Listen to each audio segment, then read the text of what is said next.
JD Vance just stood at a podium in Michigan and said Canada has taken advantage of the United States for far too long.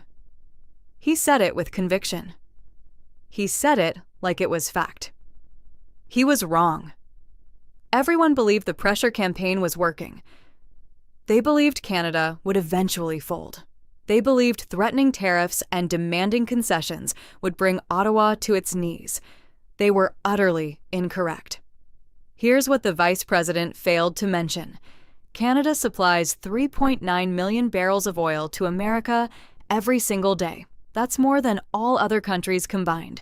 With the Strait of Hormuz closed and oil prices above $100 per barrel, that supply isn't just valuable, it's irreplaceable. The 35% tariffs on Canadian goods, still in place. Canada's response?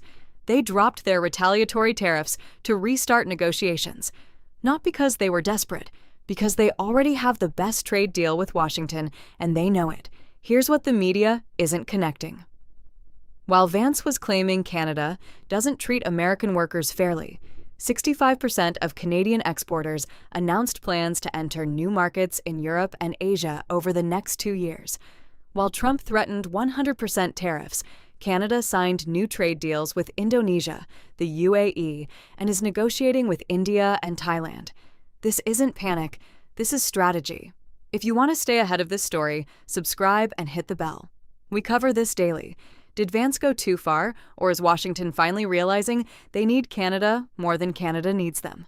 Drop your answer below. Now, let me show you what actually happened, because the details are extraordinary. Let me break this down because the details matter. Vance claimed Canada pays virtually nothing for security. He said America foots the bill.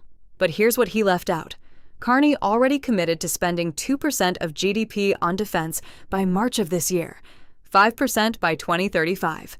Canada removed all restrictions on air and missile defense cooperation. That happened months ago.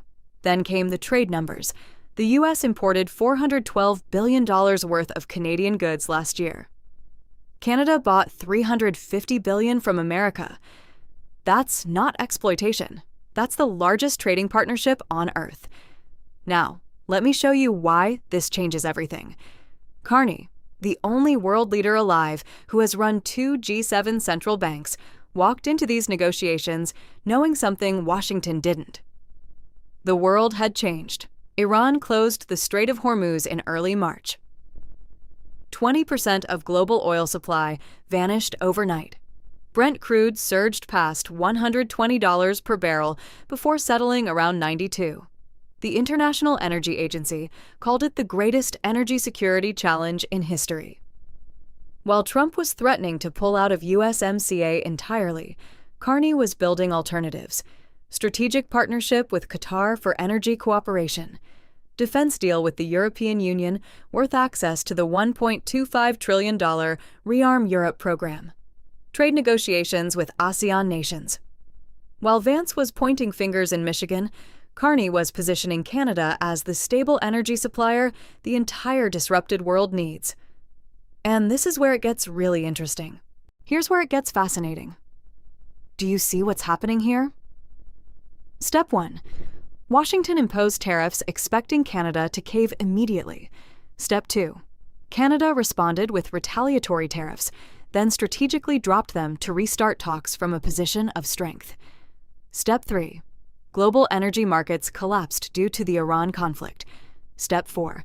Canada's stable oil supply became the most valuable commodity on the continent. Step 5. Every leverage point Washington thought it had evaporated.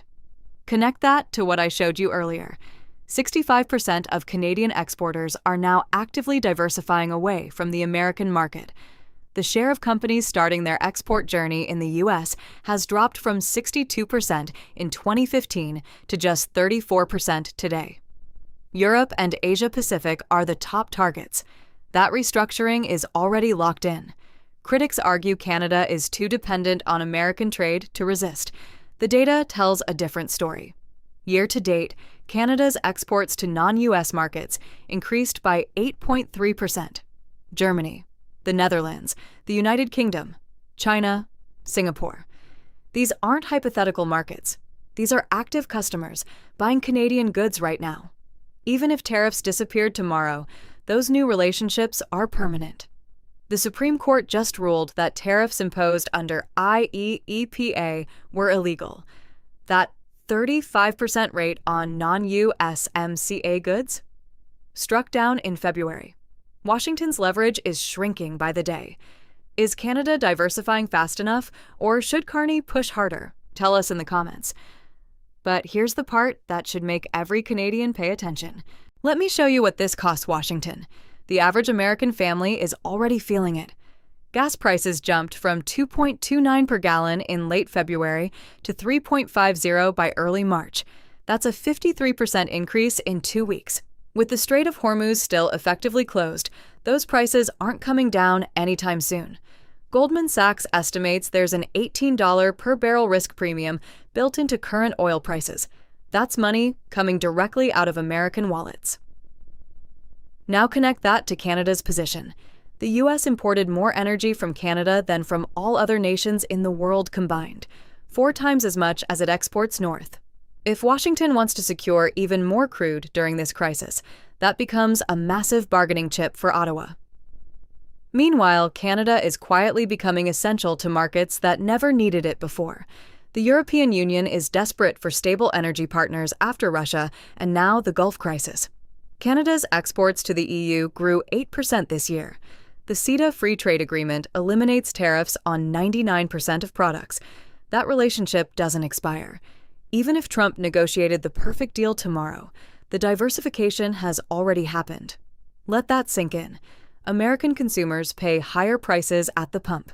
American businesses face supply chain uncertainty. American leverage diminishes with every new trade deal Canada signs elsewhere. And the structural shift? That's irreversible. So, where does this end?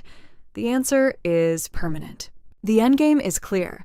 JD Vance can stand at podiums and claim Canada took advantage of America. He can point fingers and demand fairness. But the numbers don't support the narrative. Canada supplies more oil to America than the rest of the world combined. Canada is the top destination for American exports. Canada just committed to defense spending increases that exceed NATO targets. The problem for Washington isn't Canadian unfairness. The problem is that pressure no longer works. Canada has options. And with options comes freedom. Freedom to wait, freedom to negotiate, freedom to refuse bad deals. The USMCA review begins in July. Trump has threatened to pull out entirely and negotiate bilateral deals instead. But here's what that threat misses. Canada already has agreements with the European Union, the UK, Japan, Australia, Singapore, and a dozen other nations. Those relationships don't require American approval. They don't expire with American elections. They're already built. While Washington was demanding concessions, Ottawa was building alliances. While Vance was claiming unfair treatment, Carney was signing energy partnerships with Qatar and defense deals with Europe. While the world watches this crisis burn, Canada is quietly becoming the partner every disrupted economy needs. Everything I've shown you tonight comes from public reporting, but the conclusions are mine. You decide what it means. If this analysis opened your eyes, share it with someone who needs to see it. Subscribe if you haven't. Our last video covered Canada's new defense partnerships with NATO. The link is on screen. Watch it now. This is Voice of Canada.